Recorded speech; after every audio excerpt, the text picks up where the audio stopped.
when your granddad built a house, it was $4,500. Your dad built one, it was $45,000. And if you want to build a median home price now, it's $450,000. That expresses the ongoing decay in the money unit. Silver hasn't expressed that yet. If it were to simply express a price equivalent to $50 back in 1980, I haven't done the math, but I'm sure it's 200 or higher. So, you can make that case, sort of a broad fundamental. But what I'm arguing is it's likely to do it very rapidly, not incrementally. And that's the key right now, I think, is now. Don't think out 2-3 years. Think of what could likely happen in the next couple quarters.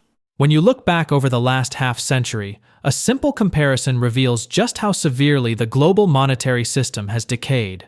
When your grandfather built a home, it cost roughly $4,500. Your father built the same type of house for $45,000. Today, the median price is $450,000. Nothing about the house changed. What changed was the value of the money. The dollar didn't rise in power. It collapsed in purchasing strength, decade after decade. And Michael Oliver says the same pattern is happening across the yen, the euro, and every currency that has been stretched and debased to fund increasingly insolvent governments.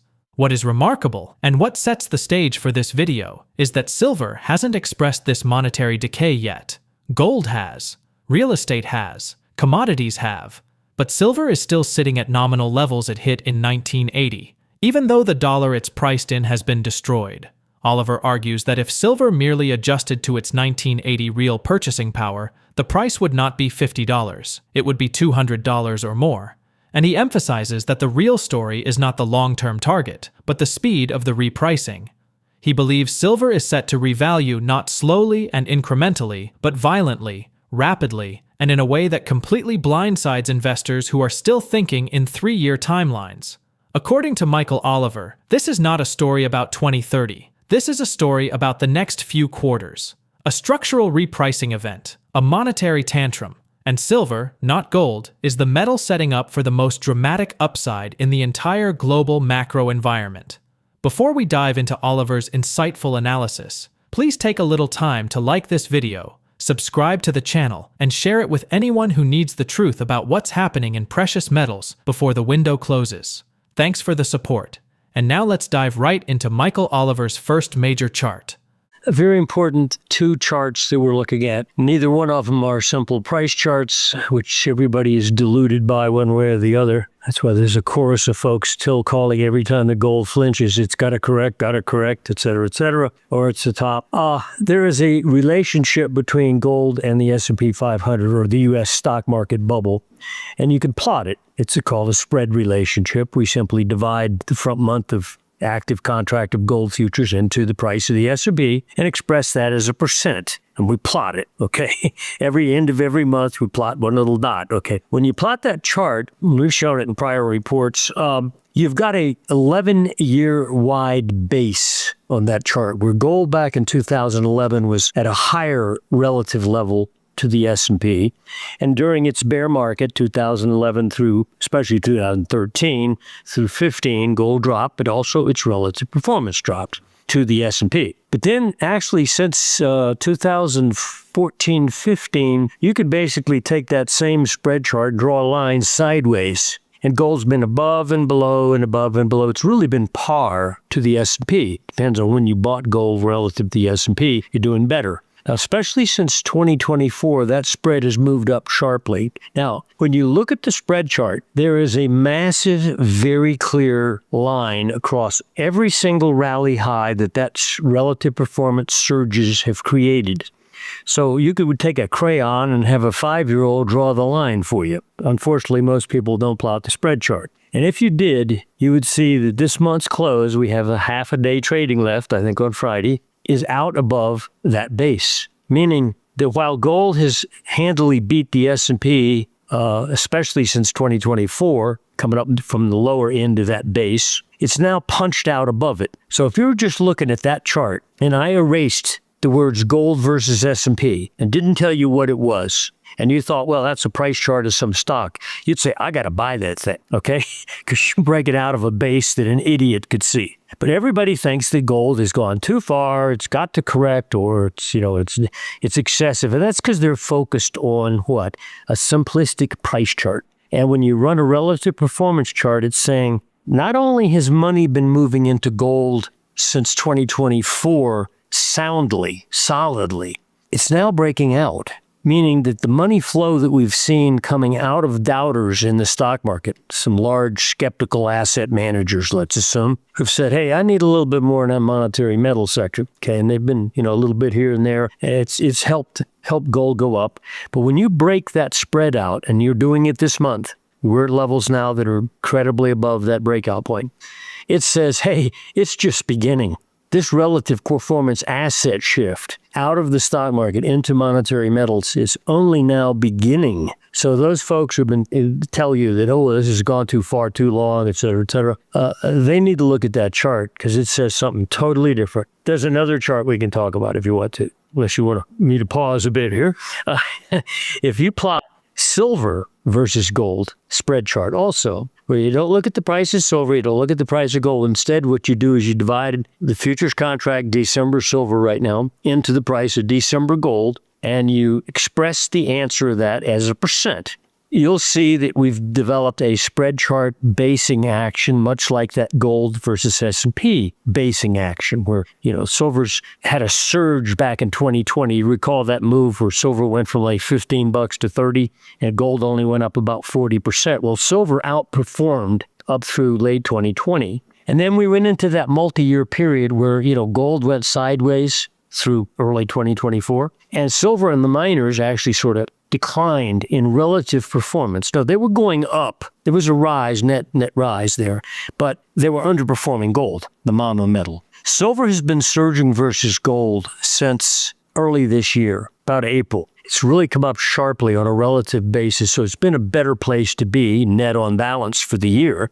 But you're challenging now a massive spread breakout base. For not only is gold saying, I'm going to break out versus the stock market, silver saying, I'm going to break out versus gold on a relative place to be. And so if the monetary metals are now moving into a fresh, massive asset class shift versus the S&P, the U.S. stock market, silver is also saying the same thing, except I'm no longer going to be the little dog that follows behind gold. I'm going to outpace gold. So if you're going to shift to monetary metals now, and if you're not in these markets, for example, a lot of people aren't, I'm suggesting, MSA is arguing that the metrics that we're talking about here are saying something big is about to begin in terms of asset class shift, favoring monetary metals, but especially silver. And it's starting now. We've seen congestion in silver since October. So we've had 2 months of they sell it, they drop it down, goes back up. They sell it again, drops back down, goes back up. And now for the third time, we're pressing up into the lower 50s. We're $53 now.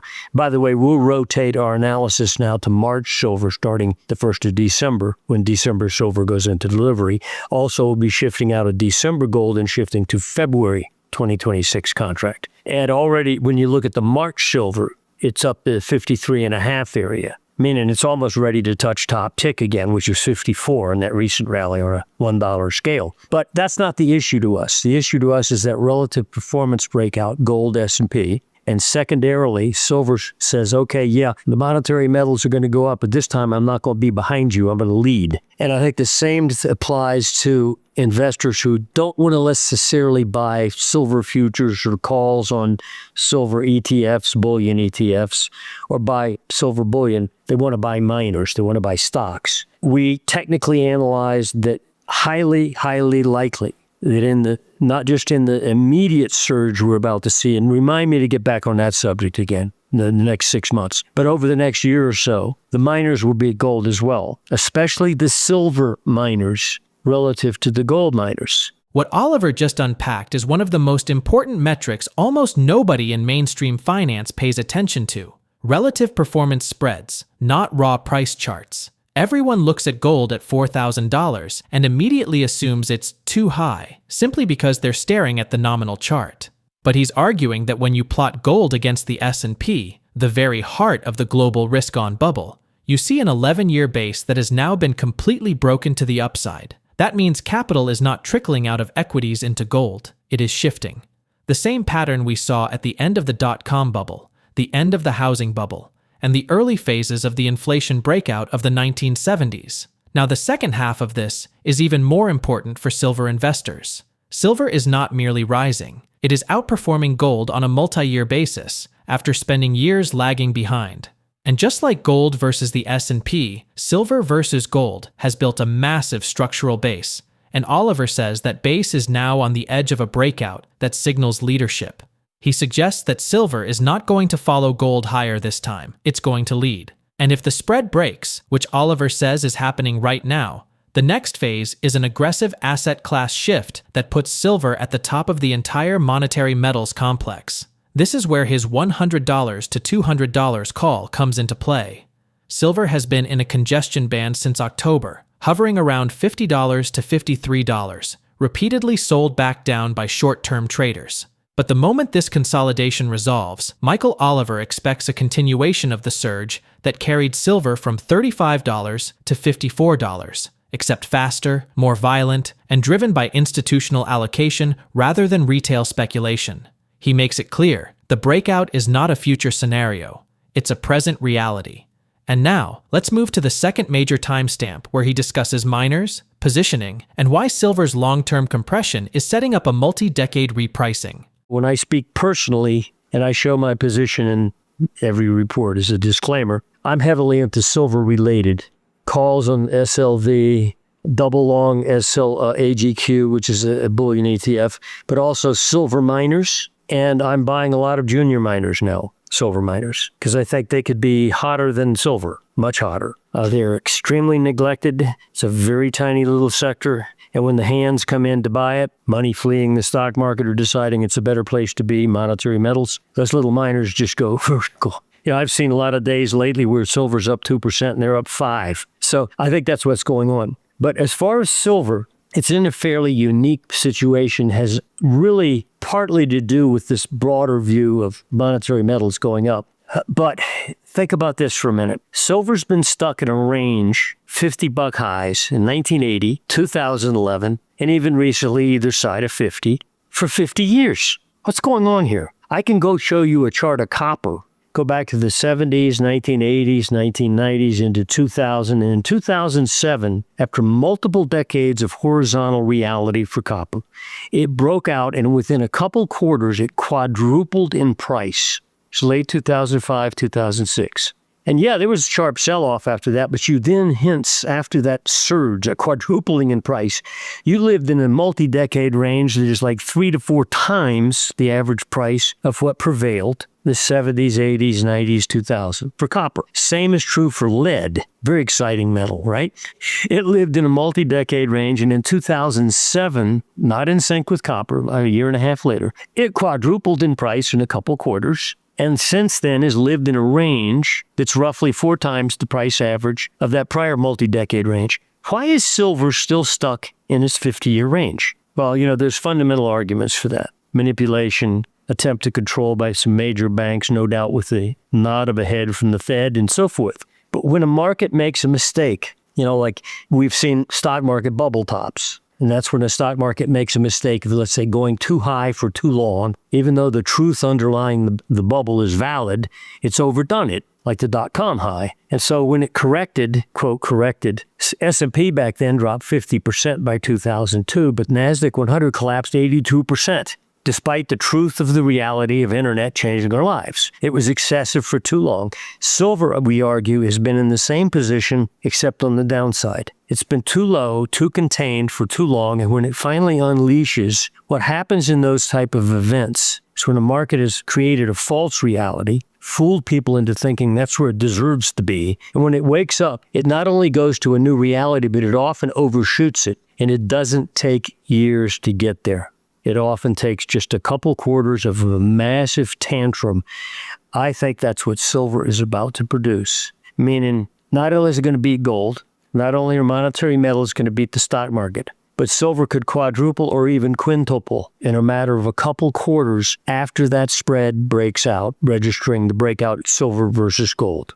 Meaning, we might go up for a couple more years, and probably stay up there because the world is going to shift out of fiat currencies in this next crisis, is our argument. But just getting there could be a stellar event for silver. And so we're telling people, if you want to get into monetary metals, put some emphasis on silver because you might be stunned and smiling greatly at what it does in the initial couple quarters of that move. And I think we're right there. We're right at the doorstep. So as you mentioned, to remind you that 6-month view, you're still looking for that $100 to $200 range? No, I wouldn't shock me if you go way past 200 even.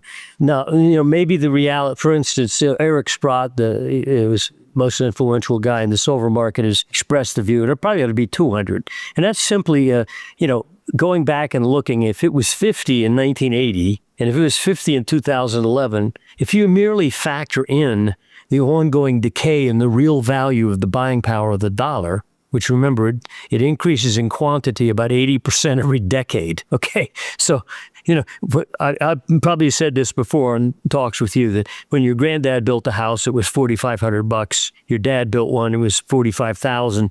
And if you want to build a median home price now, it's $450,000. That expresses the ongoing decay in the money unit. The same is true with the yen, euro, a lot of currencies. They continue to decay because the central banks print to fund the governments. Well, silver hasn't expressed that yet. If it were to simply express a price equivalent to $50 back in 1980, I haven't done the math, but I'm sure it's 200 or higher. So, you can make that case, sort of a broad fundamental. But what I'm arguing is it's likely to do it very rapidly, not incrementally. And that's the key right now, I think, is now. Don't think out 2-3 years. Think of what could likely happen in the next couple quarters.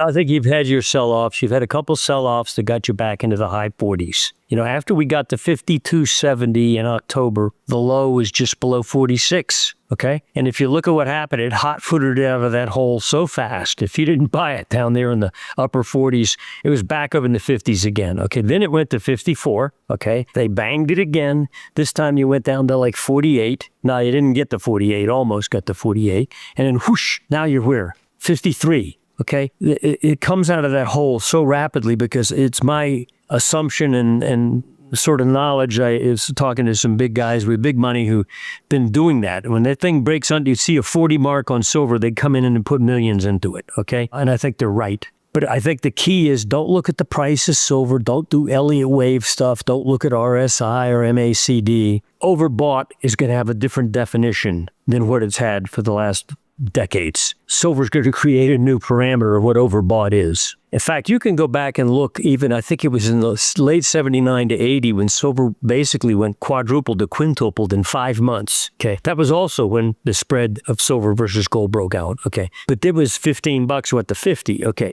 During that time, if you looked at monthly RSI, it was overbought every single month. So if you got out, you missed the move. What Michael Oliver articulated in that final segment is the core of his thesis. Silver has been artificially caged for half a century, compressed inside a 50-year horizontal band that no other industrial metal on Earth has been forced to remain in. Copper broke out and quadrupled. Lead broke out and quadrupled. Zinc, nickel, aluminum, all revalued as global monetary units decayed. Silver alone has remained trapped at the same nominal highs it hit in 1980. And Oliver argues that this is not because silver lacks value. It's because the market has enforced an illusion of value stability that is now beginning to shatter. When the adjustment finally happens, it does not catch up slowly. It overshoots dramatically. The same way the Nasdaq overshot on the upside in 1999, commodities overshot in 2007, and gold overshot in the late 1970s. Oliver believes silver is about to replay that same tantrum, not over 5 years, but over 2 to 3 quarters. With junior miners acting as the leverage multiplier, delivering 3 times, 5 times, even 10 times moves in a sector so small that a fraction of Wall Street inflows can send the entire space vertical. The broader implication is this: if the US stock market is entering a secular decline and monetary metals are entering a secular rise, then silver is not merely a hedge. It is the epicenter of the next global asset rotation. And according to Michael Oliver, that rotation is already underway. If you want more deep dive breakdowns like this, hit the like button, subscribe, and share this video. Let me know in the comments whether you believe silver is finally breaking the 50-year range, and whether $200 silver is possible before the end of 2026.